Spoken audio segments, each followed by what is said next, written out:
Conselheiro substituto Licurgo Mourão, do Tribunal de Contas do Estado de Minas Gerais, presente aqui no primeiro Congresso Internacional de Tribunais de Contas em Foz do Iguaçu. Nota-se no evento uma presença bastante expressiva dos conselheiros substitutos, que são conselheiros de carreira, que cada vez mais têm uma visibilidade em tribunais de contas, seja naqueles, inclusive, que conselheiros indicados tiveram que sair por um motivo ou outro, e que assim conseguem manter as rotinas e, ao mesmo tempo, aprimorar muitas vezes os critérios de avaliação. Em que sentido, conselheiro, o senhor acredita que os substitutos têm contribuído para o avanço técnico dos tribunais? Na verdade, o Brasil vive um novo paradigma, né? Com a crise fiscal que foi instalada na federação como um todo, surgiu a necessidade de nós rediscutirmos aspectos como a governança, aspectos como o melhor controle das contas públicas. E é claro que nós estamos falando de atividades extremamente complexas, né, em que é necessário uma capacitação, uma experiência de vida, para que esses grandes entraves, né, que hoje fazem com que a administração pública brasileira não consiga entregar resultados aos cidadãos sejam enfrentados.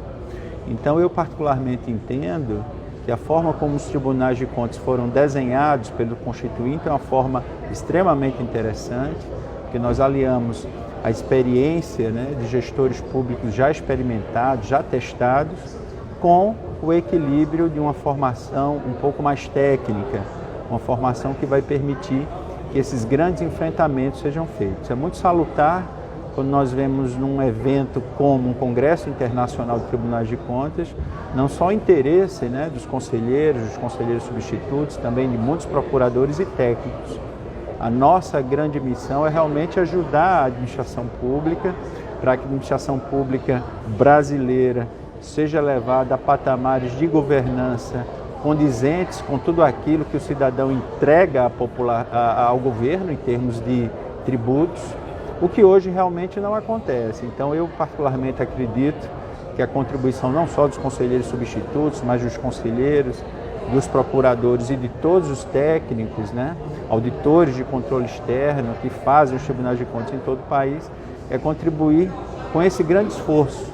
Nós temos uma grande nação, nós temos uma nação rica em recursos naturais, né, sem muitos acidentes, né, sem muitos fenômenos da natureza, então temos tudo para dar certo. A grande dúvida é por que não chegamos? Porque talvez falte esse grande esforço. E esse embasamento técnico para o qual os conselheiros substitutos contribuem muito, ele é fundamental também para evitar, digamos, a politização das decisões? Eu particularmente acredito, Sérgio, que a politização por si só, ela não é um grande problema. Até porque em toda e qualquer decisão relativa ao gasto público, nós sempre vamos ter uma decisão política por trás.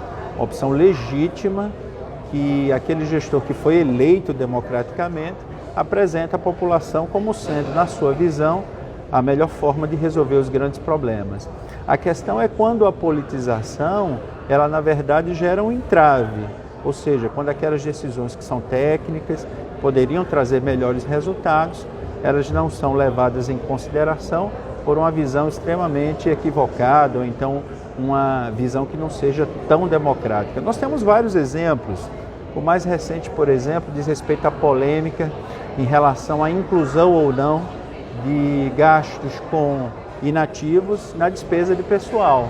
Ou seja, nós temos uma obrigação legal imposta pela Lei de Responsabilidade Fiscal há 20 anos e que até hoje ainda gera discussões, né, de ordem técnico-políticas, se são para inserir ou não nesses gastos. Isso tem levado a um esgotamento, né, da capacidade de investimento do Estado. Por quê? Porque essas polêmicas, infelizmente, em alguns estados ainda estão presentes. Ou seja, se nós tivéssemos tido a opção técnica de obedecer à lei da forma como ela foi desenhada, muito provavelmente esses estados que hoje estão em situação, né, de crise fiscal tivessem tido melhores oportunidades de manejar com essa problemática.